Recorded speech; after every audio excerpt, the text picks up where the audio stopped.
आजच डाउनलोड करा आणि तुमच्या आवडत्या मालिकांचा आनंद लुटा।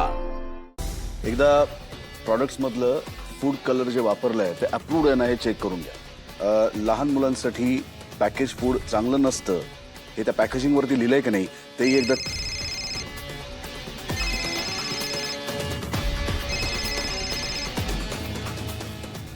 हॅलो, जरा मीटिंग मध्ये नंतर कॉल करतो।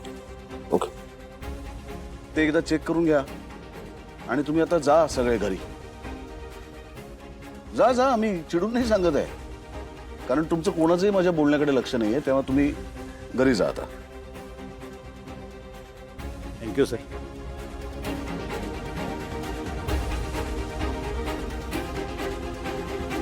आनंद, आजच्या मीटिंगमध्ये जे पॉइंट्स डिस्कस केले ते सगळे रेकॉर्ड केले एकदा चेक कर, कारण उद्या जेव्हा हे सगळे लोक भेटतील तेव्हा कोणाच्या काहीही लक्षात नसेल। आत्ताच कोणाचं लक्ष नव्हतं, कोणी घड्याळ बघत होतं, कोणी चोरून मेसेजला रिप्लाय करत होतं। काय करणार, म्हणजे ज्यांच्या बायका निकिता सारख्या असतील ते शिव्या खाणारच ना बिचारे। नाही नाही, निकित तुला शिव्या घालते कारण तू तसाच वागतोस। नाही, निकी मला शिव्या घालते कारण माझा बॉस समर राजवाडे आहे, ज्याला आठवड्यातला दिवस कुठला आहे हेही कळत नाही, जो सतत कामच करत असतो। म्हणजे लोक जेवायला जातात तो कामच करत असतो, लोक झोपायला जातात तो कामच करत असतो, लोक फिरायला जातात हा कामच करतो, लोक फॅमिली बरोबर मस्त क्षण घालवतात, आनंद घेतात, मजा करतात, समर राजवाडे कामच करत असतो, सतत काम काम काम आणि काम। गेली 25 वर्ष समर राजवाडे फक्त कामच करतोय। पण यात माझी काय चूक आहे, कारण मला कोणीही फोन करत नाही, माझी घरी कोणी वाट बघत बसलेलं नसतं, माझी साधी चौकशी देखील कोणी करत नाही, म्हणून मी काम करतो। पण तू जा आता घरी, नाहीतर ती मला शिव्या घालेल। ते होणारच नाही, शिवाय मीच खाणार। समोर तुला माहिती का, ते बॉक्सर्स कडे ती पंचिंग बॅग असते प्रॅक्टिस करण्यासाठी। ऍक्च्युली निकीला ना त्या पंचिंग बॅग बरोबर लग्न करायचं होतं, तिने चुकून माझ्या बरोबर केलं, पण फरक काहीच नाही, पंचिंग बॅग आहेच।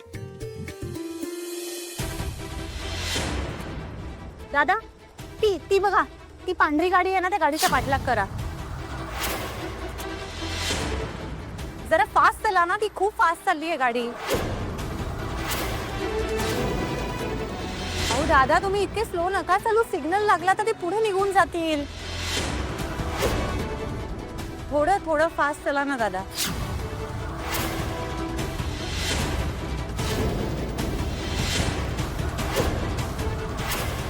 अहो तुम्ही असं सावकाश नका ना चालू, जरा पटापट चला ना, ती निघून जाईल गाडी।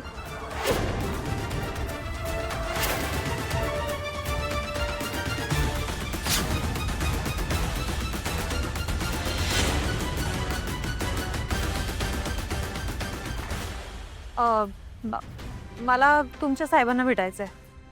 कोणते साहेब? समर राजवाडे। तुमचं नाव काय? स्वानंदी सरपोतदार। हे बघा, जरा अर्जंट आहे, मला फक्त 5 मिनिटं हवी आहेत त्यांची। ठीक आहे, तुम्ही थांबा इथे, मी आतमध्ये विचारून येतो।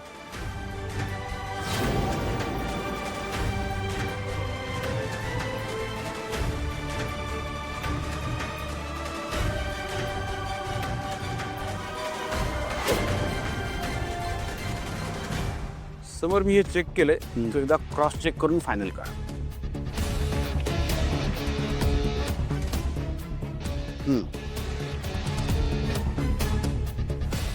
झाली का पेरेंट टीचर मीटिंग? शाळेतली झाली, घरात आमची रोजच असते। निकिता मुलांची पेरेंट आणि माझी टीचर। म्हणजे तू आयुष्यभरासाठी नापास।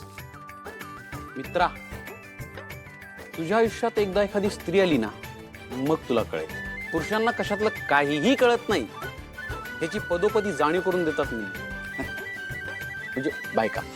सर आते हो? हा ये। एक लेडीज तुम्हाला भेटायला आली। क्या बात आहे समर, अरे देवाने माझं एवढं लवकर ऐकलं, तुला भेटायला एक स्त्री आली आहे। मला भेटायला कोण आहे? कोण आहे? एक मिनिट। काय काय कोण आहे, काय नाव आहे त्यांचं, म्हणजे काय काम आहे समर सरांकडे? काहीतरी विचारलं असेल ना, काहीतरी त्यांनी सांगितलं असेल। सर फक्त 5 मिनिटं भेटायचं असं म्हणतायत त्या. अरे मुद्दा 5 मिनिटाचा नाहीये, 1 मिनिट जरी भेटायचं असेल तरी काम काय आहे हे कळायला नको का? आणि जर काम असेल तर ऑफिसला या म्हणा. एक काम कर, उद्या सकाळी 11 वाजता त्यांना ऑफिसला बोलव. ठीक आहे सर. आजच्या दिवस काहीतरी विचित्रच घटना घडते. अरे विचित्र कुठे? हे चांगल्या गोष्टी घडतायत. आज तुला भेटायला चक्क एक स्त्री आलीये. आनंदाची गोष्ट आहे. आज त्या 2 बायकांना भेटल्यानंतर आयुष्यात यापुढे मला एकही बाई नाही भेटली तरी चालणार आहे. नाही बरं, आता जी बाई आली आहे ती कोण आहे, कुठून आली आहे, काय काम आहे, जरा विचारपूस करायला हवी ना. नाही आल्या पावली तिला असं परत पाठवणं बरं नाही दिसणार ना. मी काम करतो, मी जरा जाऊन बघतो. आलो.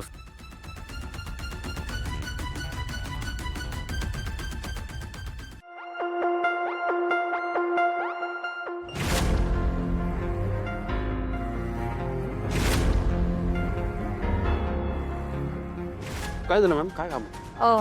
मला समर राजवाड्यांकडे खूप महत्वाचं काम आहे. नाव काय तुमचं?